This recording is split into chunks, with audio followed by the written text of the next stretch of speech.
দীর্ঘ প্রতীক্ষার অবসান ঘটিয়ে নারকেল ফাটিয়ে ফিতে কেটে রাস্তার উদ্বোধন করলেন সাগরদিঘি বিধানসভার বিধায়ক বাইরন বিশ্বাস।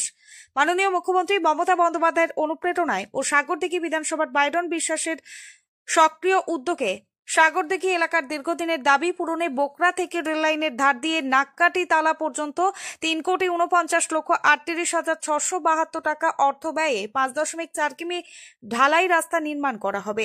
এলাকার সাধারণ মানুষ জানিয়েছেন, বর্ষাকালে সাগরদিঘি যাওয়ার জন্য রেললাইনের ধার দিয়ে রাস্তা খারাপের জন্য কোনোভাবেই যাওয়া যেত না।